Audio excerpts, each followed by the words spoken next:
I'm going to play the first question, which was actually quite interesting. Just have a watch of this.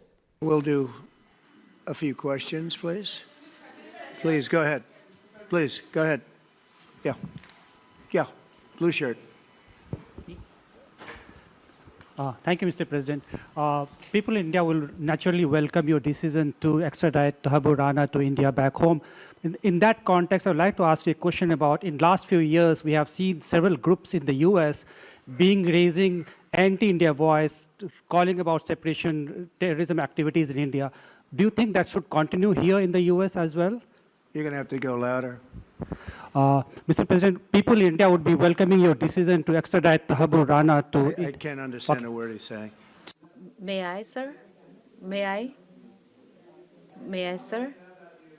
Go ahead, back there. Mr. President, thank you. Okay, I think in reality, I don't think that you can read too much into that, but basically the Indian reporter had a very strong accent. And now, I think most of us understood what he said, but Trump clearly couldn't.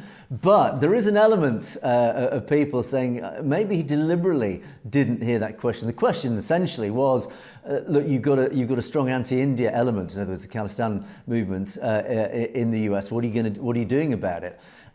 And he pretended not to, or pretended, he said he didn't understand the question. So again, a very simple sideswipe to avoid the question. It'll be interesting really over the coming years, because we will find out over the coming years what his true feelings are about Khalistan, because the movement is really gathering a pace now. But certainly in the spotlight in front of the Indian media, he absolutely just totally ignored the question, not interested in talking about it. I'm not giving you what you're looking for. I'm giving you nothing on it whatsoever. My interpretation is I'm keeping that in my back pocket for when I sit down with India to talk about negotiations. That, to me, is the leverage. This is the leverage that he's got, and I think his response was a very, very deliberate not mentioning it.